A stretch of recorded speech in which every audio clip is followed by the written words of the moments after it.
بسم الله الرحمن الرحيم. الحمد لله رب العالمين، والصلاة والسلام على رسول الله محمد وعلى آله وأصحابه أجمعين. اما بعد. برادران اسلام، یہ رمضان المبارک کا مہینہ ہے. یہ مہینہ جہاں مسلمانوں کے لیے رحمت اور مغفرت کا مہینہ ہے، جہاں یہ برکتوں کا مہینہ ہے، وہیں یہ اللہ تبارک و تعالی کی نصرت اور مدد کا بھی مہینہ ہے. شرط یہ ہے کہ ہم اپنے اندر اس کی اہلیت اور صلاحیت پیدا کریں. آج بہت سارے لوگ جب روزے رکھتے ہیں تو یہ سمجھتے ہیں کہ روزے کی حالت میں آرام کا وقت ہوتا ہے، محنت مشقت کا وقت نہیں ہوتا ہے. چنانچہ بہت سارے لوگوں کو یہ دیکھا جاتا ہے کہ رمضان میں صرف وہ سحری کھانے کے بعد میں کوشش کرتے ہیں کہ صرف سوتے رہیں، آرام کرتے رہیں اور کوئی کام نہ کرنا پڑے. جبکہ رسول اللہ صلی اللہ علیہ وسلم کی حیات مبارکہ کا سیرت طیبہ کا مطالعہ کیجئے تو آپ کو پتہ چلے گا کہ اس مبارک مہینے میں رسول اللہ صلی اللہ علیہ وسلم نے 2 عظیم الشان جنگیں لڑی ہیں، اور صحابہ کرام اس میں پوری تیاری کے ساتھ اور جانفشانی کے ساتھ شریک رہے ہیں، اور اللہ تبارک و تعالی نے ان کی بھرپور مدد کی ہے اور اپنی رحمت کا نزول فرمایا ہے اور انہیں فتح یابی عطا کی ہے. سن 2 ہجری کا واقعہ ہے کہ رسول اللہ صلی اللہ علیہ وسلم کو یہ اطلاع ملی کہ مشرکین مکہ ہم لوگوں کے اپنے وطن کو چھوڑنے کے بعد اور مدینہ منورہ ہجرت کر کے آ جانے کے بعد میں بھی ہمارے خلاف ریشہ دوانیوں میں لگے ہوئے ہیں. انہوں نے یہ پلان بنایا ہے کہ مکے کے لوگوں سے، جو ان کے تاجر لوگ ہیں، ان لوگوں سے پیسے لیے جائیں اور ایک تجارتی قافلہ شام جائے اور وہاں سے تجارتی مال خرید کر کے لائے اور وہ مال لا کر کے مکے کی منڈی میں فروخت کرے، اور جو نفع ہو وہ پورا نفع مسلمانوں کے خلاف تیاری میں جنگ کرنے کے لیے جو ہے استعمال کیا جائے. یہ معلوم ہوا کہ قافلہ شام جا چکا ہے اور اب واپس آنے والا ہے. آپ کو شاید معلوم ہوگا کہ مکہ مکرمہ سے جو شام کو راستہ جاتا تھا وہ مدینے سے تھوڑی دور بدر کے قریب جو ہے ادھر سے یہ راستہ جایا کرتا تھا. رسول اللہ صلی اللہ علیہ وسلم نے سوچا، اور ہر مسلمان کو ہمیشہ یہ سوچنا چاہیے کہ اگر مشرکین کو اس طریقے سے موقع دیا گیا کہ ہمارے خلاف جو ہے پیسے جمع کریں، ہمارے خلاف تیاری کریں اور ہم کو خبر رہے اور ہم خاموشی کے ساتھ بیٹھے رہیں، غفلت میں اپنا وقت ضائع کر دیں، تو یہ ٹھیک نہیں ہے. اس واسطے رسول اللہ صلی اللہ علیہ وسلم نے کچھ صحابہ کرام کو، جن کی تعداد 313 کے لگ بھگ تھی، ان کو لے کر کے نکلے کہ یہ قافلہ جو شام سے تجارتی مال لے کے آ رہا ہے اس قافلے کو پکڑ لیا جائے اور اس سے مال چھین لیا جائے، تاکہ یہ مال جو اس کا نفع ہمارے خلاف استعمال ہونے والا ہے وہ استعمال نہ کر سکیں اور ان کی سازش کامیاب نہ ہو سکے. رسول اللہ صلی اللہ علیہ وسلم جو ہے نہایت بے سر و سامانی کے عالم میں تقریباً 313 کے قریب صحابہ کرام کو لے کر کے نکلے. اس وقت بے سر و سامانی کا عالم یہ تھا کہ مسلمانوں کے پاس صرف 2 گھوڑے تھے اور 70 کے قریب اونٹ تھے. جب رسول اللہ صلی اللہ علیہ وسلم اپنے ساتھیوں کو لے کر کے نکلے تو ابو سفیان جو اس قافلے کا سردار تھا، اس کی بھی جاسوسی کا سسٹم جو ہے بہت ہی زبردست تھا. اس کو کہیں سے اطلاع مل گئی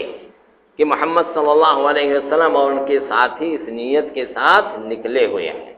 اس نیت سے نکلے ہوئے ہیں کہ ہمارے قافلے پر حملہ کریں اور ان کے مال و دولت کو چھین لیں. اس نے فوراً آدمی دوڑایا مکہ مکرمہ کہ اس طریقے سے مسلمان ہمارے اوپر حملہ کرنے والے ہیں، آپ لوگ ہماری مدد کے لیے فوراً پہنچا وہاں ان کا منادی۔ اور جو ہے اس وقت کی عادت تھی کہ جب اس قسم کے چیزوں کی اطلاع دینی ہوتی تھی تو کپڑے اتار کر کے اور لہراتے ہوئے چلاتے تھے، المدد المدد، الحرب الحرب وغیرہ جو ہے۔ چنانچہ اس نے جا کر کے مکے میں خوب اعلان کیا کہ آج ہمارے قافلے پر حملہ ہونے والا ہے، فوراً آپ لوگ مدد کے لیے پہنچیے، نہیں تو سب قافلہ ہمارا لوٹ لیا جائے گا۔ وہاں سے 1000 کی تعداد میں مکے کے لوگ نکلے اور بڑے بڑے سردار میں شریک ہوئے، زبردست تیاری کی، ہر قسم کے اسلحے لیے۔ 70 کے قریب ان کے پاس گھوڑے تھے اور 700 کے قریب ان کے پاس اونٹ تھے، جبکہ مسلمانوں کے پاس 2 گھوڑے اور 70 کے قریب جو ہے اونٹ تھے، اور ہر قسم کے اسلحے سے مسلح ہو کر کے وہ لوگ نکلے۔ ادھر ابو سفیان جو قافلے کا سردار تھا، اس نے جہاں مکے والوں کو اطلاع دی کہ ایسا ہونے والا ہے، آپ لوگ فوراً ہماری مدد کے لیے پہنچیے، وہیں اس نے دوسری چالاکی یہ کی کہ جس راستے سے عموماً تجارتی قافلے گزرا کرتے تھے اس راستے کو اس نے بدل دیا اور پورے قافلے کو لے کر کے سمندر کے کنارے سے اپنا مکے کی طرف نکل گیا، اور مسلمان جان نہیں سکے وقت پر اور ان کو گرفتار نہیں کر سکے، ان کا مال نہیں چھین سکے، یہ نکل گیا۔ جب یہ آگے نکل گیا اور یہ ہوا کہ اب مسلمانوں کے دائرے سے ہم نکل گئے ہیں، اب گرفت میں نہیں آئیں گے، تو فوراً پھر آدمیوں کو بھیجا مکہ اور کہا کہ ہم لوگ بچ کر کے نکل آئے ہیں، اب کوئی خطرہ نہیں ہے، آپ لوگوں کو آنے کی کوئی ضرورت نہیں ہے۔ لیکن ابو جہل اور اس کے کچھ جو ہے ساتھیوں نے کہا کہ نہیں، اب تو ہم لوگ جائیں گے اور جو ہے بدر تک جا کر کے اور وہاں خیمہ لگائیں گے، وہاں اونٹ ذبح کریں گے، گوشت کھائیں گے، دعوتیں کریں گے، ہمارے ساتھ گانے والیاں جائیں گی، وہاں شراب پیئیں گے، گانے گائیں گے، جشن منائیں گے، تاکہ عربوں کو معلوم ہو جائے، اہل عرب کو معلوم ہو جائے کہ ہماری کیا شان و شوکت ہے اور ہمارا رعب پورے عرب پر طاری ہو جائے۔ یہ تیاری کر کے یہ لوگ چلے۔ منع کرنے والوں نے بہت سمجھایا، بہت منع کیا کہ اب کوئی خطرہ نہیں ہے، بلا وجہ جنگ کرنے سے، لڑائی کرنے سے کیا فائدہ ہے، مگر یہ اکڑتا رہا اور نہیں مانا، اور اتنی بڑی جماعت کو اپنے لے کر کے پہنچ گیا بدر۔ رسول اللہ صلی اللہ علیہ وسلم کو جب اطلاع ملی کہ جس کے لیے ہم آئے تھے وہ قافلہ تو نکل گیا اور لڑائی کی نیت سے تو ہم لوگ آئے نہیں تھے، اس حساب سے کوئی زبردست کوئی اچھی تیاری بھی نہیں تھی، اب ادھر سے جو فوج آ رہی ہے وہ ہمارے 3-4 گنا زیادہ ہے، یہ 313 کے قریب، وہ کہاں 1000، تو ہم سے کافی زیادہ ہے، ان کے پاس اسلحے بھی ہیں، سب کچھ ہیں۔ تو رسول اللہ صلی اللہ علیہ وسلم نے اپنے صحابہ کرام کو جمع کر کے ان سے مشورہ کیا اور یہ کہا کہ دیکھیے اللہ تبارک و تعالی نے ہم سے وعدہ کیا تھا کہ 2 جماعتوں میں سے ایک جماعت ضرور ہم کو وہ دے گا، تو ایک جماعت تجارتی قافلہ سے نکل گیا، تو یہ قافلہ نکل گیا، اب جو لوگ آ رہے ہیں مجھے امید ہے کہ انشاءاللہ وہ ہمارے قبضے میں آئیں گے۔ اس واسطے آپ لوگ کیا مشورہ دیتے ہیں، آپ لوگوں کی کیا رائے ہے؟ تو پہلے مہاجرین کی طرف سے جو ہے ایک صاحب اٹھ کے کھڑے ہوئے اور انہوں نے کہا کہ اللہ کے رسول، ہم لوگ آپ کے آگے لڑیں گے، پیچھے لڑیں گے، دائیں لڑیں گے، بائیں لڑیں گے، اور ہم لوگ بنی اسرائیل کی طریقے سے نہیں کہیں گے جیسے بنی اسرائیل نے موسیٰ علیہ السلام سے کہا تھا کہ اذا بنتا ربک فقاتلا انا ہاہنا قاعدون، اے موسیٰ آپ جاؤ اور آپ کا رب جائے، آپ کا اللہ جائے، دونوں جا کے لڑو، ہم لوگ یہاں بیٹھے ہیں، ہم لوگ لڑائی کرنے نہیں جائیں گے۔ تو ہم لوگ ایسا نہیں کہیں گے، ہم آپ کے آگے لڑیں گے، پیچھے لڑیں گے، دائیں لڑیں گے، بائیں لڑیں گے، سب کچھ قربان کر دیں گے آپ کے لیے، آپ کا جو ارادہ ہو آپ کیجئے، ہم اس کے لیے تیار ہیں۔ اتنے میں پھر سعد بن معاذ رضی اللہ تعالیٰ عنہ انصاریوں کی طرف سے، انصار کی طرف سے کھڑے ہوئے اور کہا کہ اللہ کے رسول شاید آپ ڈرتے ہوں کہ ہمارا انصار سے یہ معاہدہ ہے کہ مدینے کے حدود میں ہم آپ کے حفاظت کریں گے، جو کچھ بھی ہوگا ہم آپ کے لیے قربان کر دیں گے، مدینے کے باہر لڑائی کا اور آپ کے حفاظت کا کوئی ہمارا عہد و پیمان نہیں ہے، کوئی وعدہ نہیں ہے، تو آپ ڈرتے ہوں گے شاید کہ یہ انصار ہمارا ساتھ دیں گے کہ ساتھ نہیں دیں گے۔ میں انصار کی طرف سے بول رہا ہوں اور آپ کو اطمینان دلا رہا ہوں کہ ہم لوگ پیچھے نہیں ہٹیں گے. آپ کو جہاں جانا ہے چلیے ہم آپ کے ساتھ چلیں گے. اگر آپ برق الغماد بھی جائیں گے تو وہاں بھی ہم جانے کے لیے تیار ہیں. اگر آپ سمندر میں کود پڑیں گے اور ہم کو کہیں گے کودنے کے لیے تو ہم آپ کے ساتھ سمندر میں بھی کود پڑیں گے. اور آپ جو کچھ ہمارے مال و دولت میں سے لینا چاہیں سب لے سکتے ہیں. جو آپ لے لیں گے وہ ہمارے نزدیک زیادہ محبوب ہوگا بنسبت اس کے کہ جو آپ چھوڑ دیں گے. جو چھوڑ دیں گے وہ ہم کو اتنا پسند نہیں ہوگا جتنا آپ لے لیں گے. اس طریقے سے انصار کی طرف سے انہوں نے جو ہے باتیں کی تو رسول اللہ صلی اللہ علیہ وسلم نے جب انصار اور مہاجرین کی اس طریقے سے باتیں سنی تو آپ بہت خوش ہو گئے. رسول اللہ صلی اللہ علیہ وسلم بہت خوش ہو گئے اور کہا کہ تم لوگ خوشخبری سن لو، انشاءاللہ جو لشکر آ رہا ہے مشرکین کا، کفار کا جو لشکر آ رہا ہے وہ سب اسی میدان میں، میدان بدر میں انشاءاللہ جو ہے فلاں یہاں قتل ہوگا، فلاں وہاں قتل ہوگا، فلاں وہاں قتل ہوگا. اس کے بعد میں جو ہے ادھر سے مکے کے مشرکین بھی آ کے پہنچے. رسول اللہ صلی اللہ علیہ وسلم نے شروع میں جو ہے عدوۃ جو ہے صغرا میں یا کیا اس کا نام ہے، وہاں پر آپ نے جو ہے قیام کیا، اپنے لشکر کو ٹھہرایا. وہاں پر پانی تھا، پانی کے جو ہے کئی چشمے تھے، یہ سب تھے. تو حباب ابن منذر رضی اللہ عنہ وہاں موجود تھے. انہوں نے کہا کہ اللہ کے رسول آپ نے اپنے قافلے کو یہاں ٹھہرایا ہے تو یہ جنگی نقطۂ نظر سے اور اس موقع پر جو مفید ہو اس نقطۂ نظر سے آپ نے کیا ہے، یا اللہ تبارک و تعالی کا یہ حکم ہے جس میں ہم لوگ کچھ تبدیلی نہیں کر سکتے ہیں، ہماری رائے اور ہمارے مشورے کا اس میں کوئی عمل دخل نہیں ہے. تو رسول اللہ صلی اللہ علیہ وسلم نے کہا نہیں، میں نے اپنی رائے سے جنگی نقطۂ نظر سے یہاں قیام کیا تھا. تو انہوں نے کہا پھر اگر یہ بات ہے تو اس جگہ ہمارا ٹھہرنا، ہمارے لشکر کا ٹھہرنا مناسب نہیں ہے. مناسب یہ ہے کہ یہاں فلاں جگہ چل کر کے ٹھہرا جائے. اور وہاں وہاں پہنچے. رسول اللہ صلی اللہ علیہ وسلم کو بھی ان کی یہ رائے پسند آئی اور سب کو لے کر کے وہاں گئے. وہاں جو پانی کا وہ تھا تو خوب بڑا گہرا کر کے خوب زیادہ پانی بھر لیا اور چھوٹے چھوٹے جو چشمے تھے ادھر مشرکین کی طرف، مکے کی طرف، ان سب کو کہا پاٹ دیجئے، بند کر دیجئے. اور کہا اس طریقے سے ہمارے پاس پانی کا انتظام رہے گا، ہم لوگ خوب آرام سے پیئیں گے، کھائیں گے اور سب انتظام میں ان کے پاس پانی نہیں رہے گا کیونکہ ان کے پانی کو سب ہم لوگوں نے ادھر جو ہے چھوڑ دیا، بند کر دیا، ختم کر دیا، ادھر نہیں رہے گا. اور یہ علاقہ تھوڑا اونچا تھا. اس کے بعد میں اللہ تبارک و تعالی کا کرم ایسا ہوا کہ رات میں بارش ہوئی اور جدھر مسلمانوں کا لشکر قیام پذیر تھا ادھر صرف فوار پڑے، ہلکی سی بارش ہوئی. ریتیلا علاقہ تھا، بارش کی وجہ سے سب ریت جم گیا، زمین سخت ہو گئی، لڑائی کے لیے بہت مناسب ہو گئی. پاؤں اس میں ٹھہرنے لگے، پہلے تو پاؤں دھنستا تھا. اور مشرکین جدھر تھے ادھر زور کی بارش ہوئی، ادھر سب کیچڑ ہو گیا، پھسلنے لگا. اب جب ادھر آئے تو پھر رسول اللہ صلی اللہ علیہ وسلم نے صبح کے وقت صحابہ کرام کو میدان کارزار میں لے جا کر کے ان کی صف بندی کی، صفیں لگائیں ان کی، اور بتایا کہ دیکھو یہاں کوئی جل گرے گا، وہاں فلاں کی لاش رہے گی، وہاں فلاں کی لاش رہے گی، وہاں فلاں کی لاش رہے گی. یہ سب خوشخبری دی. رسول اللہ صلی اللہ علیہ وسلم کے لیے ایک اونچے ٹیلے پر جہاں سے پورا میدان جنگ نظر آ رہا تھا ایک چھپر ڈال کر کے وہ سایہ بنا دیا گیا. اور حضرت ابو بکر صدیق رضی اللہ تعالیٰ عنہ اور سعد بن معاذ رضی اللہ تعالیٰ عنہ کو آپ کی نگرانی کے لیے، آپ کی حفاظت کے لیے وہاں مقرر کیا گیا. رسول اللہ صلی اللہ علیہ وسلم نے اس وقت اللہ تبارک و تعالیٰ سے بہت ہی رو رو کر کے اور عاجزی کر کے، گڑگڑا کر کے دعا کی کہ الہ العالمین، یہ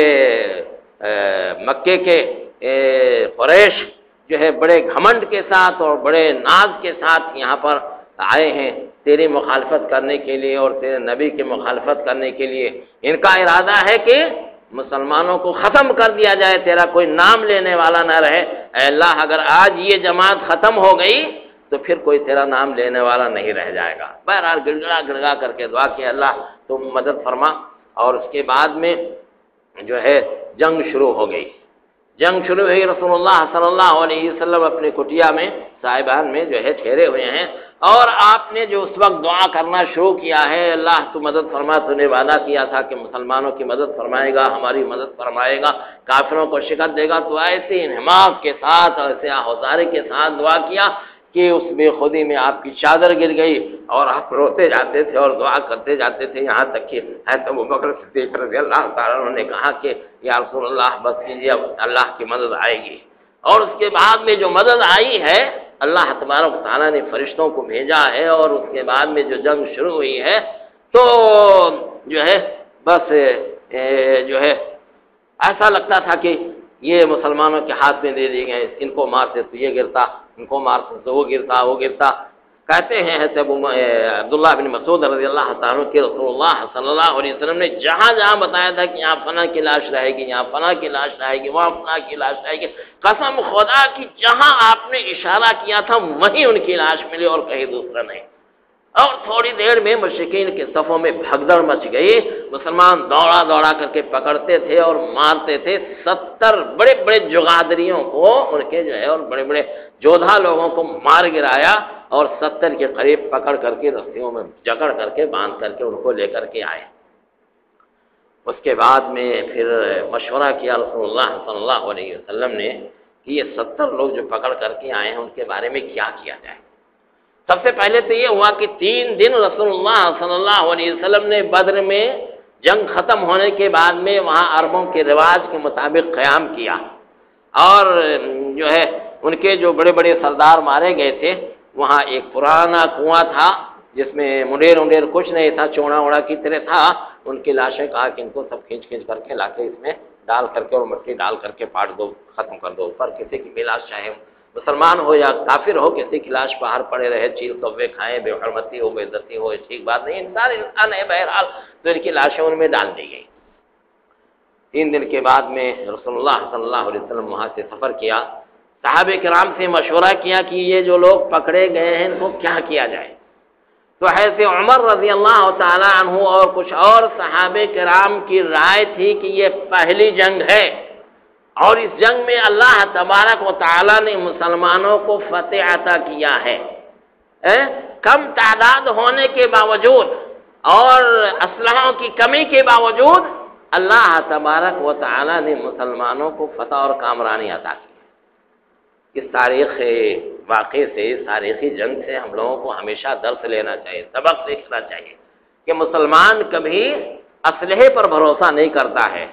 مسلمان کبھی اپنی تعداد پر بھروسہ نہیں کرتا ہے، مسلمان کا بھروسہ اللہ تعالیٰ پر ہوتا ہے، اپنے ایمان پر ہوتا ہے۔ اگر اس کا ایمان صحیح ہے اور اس کو اللہ تبارک و تعالیٰ سے بھروسہ ہے تو کبھی کم تعداد ہونے کی بنا پر مسلمانوں نے شکست نہیں کھائی ہے،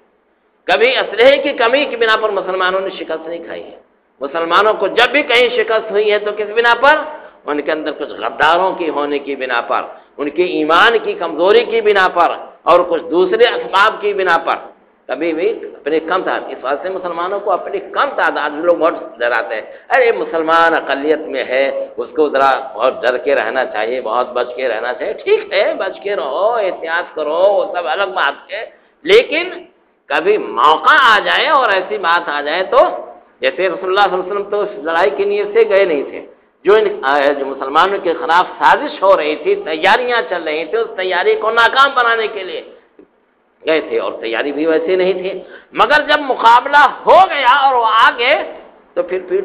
دکھا کر کے بھاگے نہیں، اور اس وقت جو ہے اللہ نے ان کی مدد کی اور ان کو فتح عطا کیا۔ تو بہرحال کچھ لوگوں نے یہ کہا ہے، عمر رضی اللہ تعالیٰ عنہ جیسے لوگوں نے، کہ یہ پہلی جنگ ہے اور اللہ نے مسلمانوں کو فتح عطا کی ہے، تو یہ جو بڑے بڑے جغادری پکڑ کر کے آئے ہیں تو یہی سردار ہیں اور یہی ساری پلاننگ کرتے ہیں، ساری سازش انہیں کی رہتی ہے، انہیں کی وجہ سے مسلمانوں کو پریشان کیا جاتا ہے، کہ ہمیں سب کو قتل کر دینا چاہیے، سب کی گردنیں اڑا دینی چاہیے، اس کے بعد میں انشاءاللہ ان کی طاقت بالکل ٹوٹ جائے گی، اب پھر مسلمانوں کے خلاف کوئی اس قسم کی حرکت اور جو ہے سازش نہیں کرے گا۔ یہ ادھر ایک رائے یہ تھی، ادھر حضرت ابوبکر صدیق رضی اللہ تعالیٰ عنہ کی رائے یہ تھی، انہوں نے کہا یہ سب اپنے ہی قبیلے اور خاندان کے لوگ ہیں، رسول اللہ صلی اللہ علیہ وسلم وغیرہ مکے سے تو آئے تھے، اسی خاندان اور قبیلے کے لوگ ہیں، اور شاید اللہ تبارک و تعالی ان کو بعد میں ہدایت دے دے اور یہ سب مسلمان ہو جائیں تو پھر یہ ہمارے لیے بھی طاقت ہوں گے۔ یہی دماغ جو ابھی کفر کی تائید میں کام کر رہا ہے، مسلمانوں کے خلاف کام کر رہا ہے، یہی دماغ انشاءاللہ مسلمان اور اسلام کی تائید میں اور اسلام کی سربلندی کے لیے کام کرے گا، تو شاید یہ مسلمان ہو جائیں۔ اور پھر مسلمان ابھی مالی اعتبار سے بہت کمزور ہیں۔ ان کے ہاں آپ جانتے ہیں کہ رسول اللہ صلی اللہ علیہ وسلم کے گھر ایک مہینہ آگ نہیں جلتی تھی، خالی کچھ کھجور، کچھ دودھ، کچھ پانی، اسی پر گزر بسر ہوتا تھا۔ عام مسلمانوں کا کیا حال تھا آپ اس سے اندازہ کر سکتے ہیں۔ تو بھائی مالی اعتبار سے بھی مسلمان بہت غریب ہیں، بہت فقیر ہیں، بہت پریشانی کے عالم میں ہیں، تو ان سے فدیہ لے لیا جائے۔ جو لوگ پکڑے گئے ہیں ان سے کہا جائے کہ اتنے اتنے پیسے دو تب تم کو چھوڑیں گے، اسی کو فدیہ لینا ہے، تو فدیہ لے لیا جائے اور ان کو چھوڑ دیا جائے، ان کو چھوڑ دیا جائے۔ شاید اللہ تعالیٰ ان کو بعد میں ہدایت دے دے، بعد میں مسلمان ہیں، پیسے مل جائیں گے تو غریبوں کی کچھ مدد ہو جائے گی، مسلمانوں کی کچھ مدد ہو جائے گی، ان کی کچھ تیاری اس سے ہو جائے گی۔ ایک رائے ہوئی۔ رسول اللہ صلی اللہ علیہ وسلم تو رحمت للعالمین تھے، بڑے ہی نرم دل والے تھے، وہ اپنا پرایا اور مسلمان اور کافر نہیں دیکھتے تھے، سب پر آپ شفقت فرمایا کرتے تھے۔ آپ نے اسی رائے کو پسند فرمایا، اسی رائے کو پسند فرمایا کہ فدیہ لے کر کے ان کو چھوڑ دیا جائے۔ چنانچہ کسی سے ہوا کہ 5000 درہم لے لیا جائے، کسی سے کہا کہ اچھا 1000 درہم لے لو، جیسے جس کی مالی حیثیت ہوتی تھی سب جانتے تھے، یہ سیٹ صاحب ہیں، بڑے مالدار ہیں، ان سے 5000 لو اور دے دیں گے آسانی کے ساتھ، جان بچانے کے لیے، چھوڑانے کے لیے، تو ان سے 5000 لیں گے، ان سے 1000 لیں گے۔ کچھ لوگوں کو کچھ لیے بغیر ہی چھوڑ دیا، اچھا جاتے ہیں، بات تو کچھ نہیں ہے مگر آئندہ اب مسلمانوں کے خلاف لڑائی نہیں کرنا، جب چھوڑتے ہیں ان کو چھوڑ دیا۔ کچھ ایسے لوگ تھے کہ جن کو لکھنا پڑھنا آتا تھا، تو ان کے بارے میں یہ ہوا کہ یہ 10 مسلمان بچوں کو لکھنا پڑھنا سکھا دیں تو ان کو چھوڑ دیا جائے۔ اللہ اکبر! تعلیم کی یہ اہمیت ہے، شنکر نگر والوں سمجھو کہ تعلیم کی کیا اہمیت ہے۔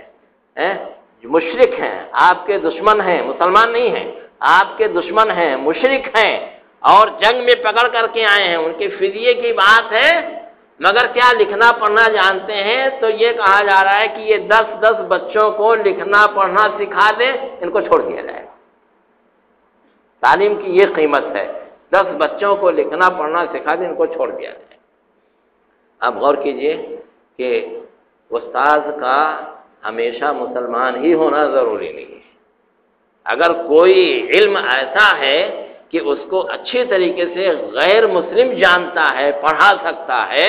تو پھر اس سے بھی پڑھنا جائز ہے۔ دیکھیے یہاں پڑھائے، یہ لوگ کیا سکھاتے؟ کہیں قرآن پڑھاتے، حدیث پڑھاتے؟ نہیں، یہ تو لکھنا پڑھنا، عربی لکھنا پڑھنا، عربی زبان، ادب جس کو کہتے ہیں وہ سکھاتے۔ تو بہت ساری زبانوں میں بڑے اچھے ادیب غیر مسلم بھی رہتے ہیں اور ان کی مہارت ہوتی ہے، تو ان سے بھی بہرحال لکھا پڑھا جا سکتا ہے۔ تو اس طریقے سے جو ہے فدیہ لے کر کے ان کو چھوڑ دیا گیا، فدیہ لے کر کے ان کو چھوڑ دیا گیا۔ اور جو مشرکین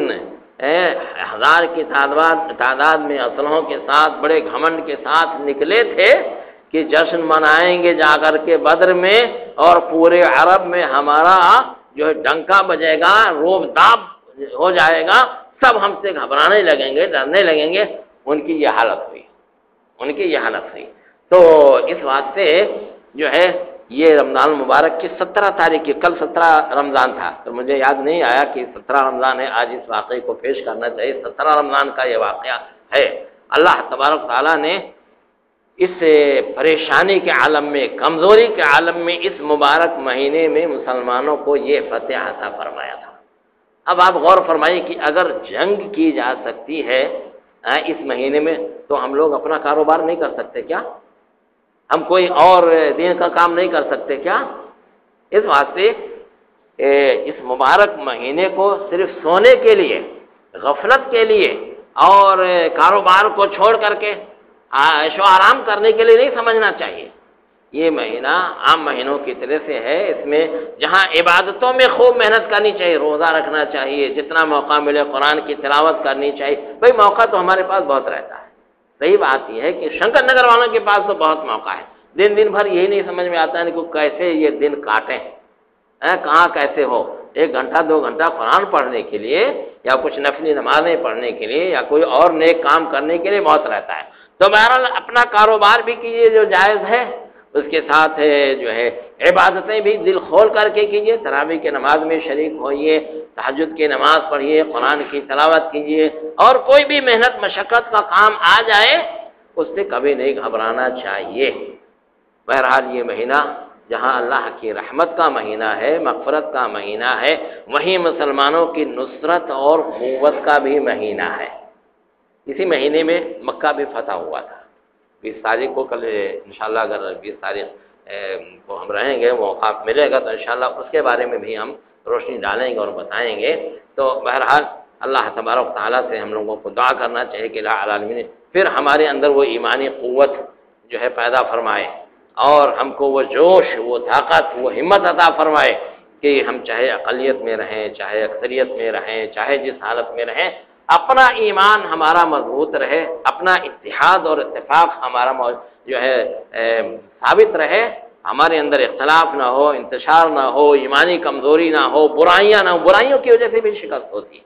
جب برائی مسلمانوں کے اندر پیدا ہوئی ہے تو اس برائی کی وجہ سے عذاب آتا ہے اللہ کی طرف سے۔ تو عذاب کی ایک شکل یہ بھی ہوتی ہے کہ دشمنوں کے مقابلے میں یہ شکست کھا جاتے ہیں، مار کھاتے ہیں، پیٹے جاتے ہیں، یہ حالت ہوتی ہے۔ تو اللہ تبارک تعالیٰ ہمارے دلوں کی اصلاح فرمائے، ہم کو متفق اور متحد ہو کر کے رہنے کی توفیق عطا فرمائے، ہمیں قوت و طاقت عطا فرمائے، اور علم کی جو اہمیت ہے اس اہمیت کو ہمیں سمجھنے کی توفیق عطا فرمائے۔ کبھی کبھی اب جو مدرسے کی جو حالت ہے اس کے بارے میں دوسرے لوگوں سے سنتے ہیں، جو پتہ چلتا ہے، بڑا افسوس ہوتا ہے۔ کسی گاؤں والوں نے کسی زمانے میں جب بیچارے 3 جگہ ان کی مسجدوں میں تعلیم ہوتی تھی، کوئی نظم نہیں تھا اور ترقی کے سارے وسائل بھی موجود نہیں تھے، تب اتنا بڑا مدرسہ بنایا، تینوں گاؤں والوں نے مل کر کے تعلیم کا بڑا اچھا نظم کیا۔ اس زمانے میں ہم لوگ سوچتے ہیں میاں اللہ صاحب، ماسٹر صاحب اور کون میاں زین اللہ صاحب، یہ سارے لوگ تھے، پوچھیں اور لوگ اس زمانے میں انہوں نے پڑھے، کتنی محنت سے پڑھاتے تھے، اور جو ذمہ دار حضرات تھے کیسے آ کے نگرانی کرتے تھے، کتنے خلوص کے ساتھ سارا کام ہوتا تھا، کیسی ترقی تھی، اور اس سے پڑھ لکھ کر کے لوگ کہاں سے کہاں گئے۔ اور دوسری جگہ جہاں مدرسے نہیں تھے، جہاں کچھ نہیں تھے، آج لوگوں نے کتنے بڑے بڑے ادارے بنا لیے اور کتنی ترقی کر رہے ہیں، اور شنکر نگر والے ہیں جہاں تھے وہیں بلکہ اس سے پیچھے چلے گئے، اور جب حالات سنیے تو رونا آتا ہے۔ اللہ تعالی ہم لوگوں کی اصلاح فرمائے، اور مدرسے کی ترقی کے لیے اور علم کی ترقی کے لیے، اپنے بچوں کو پڑھانے کے لیے اللہ تعالی ہم سب کو توفیق عطا فرمائے۔ جو کچھ بھی ہم لوگوں سے ہو سکتا ہو وہ ہم سے کام لیں، اور جو ہے ہر طریقے سے شنکر نگر والوں کو، تمام مسلمانوں کو اللہ تبارک تعالیٰ سربلندی اور عزت عطا فرمائے۔ آمین وآخر دعوانا الحمدللہ رب العالمین، وصلی اللہ وسلم علی عبدہ ورسولہ محمد وعلی آلہ وصحبہ اجمعین۔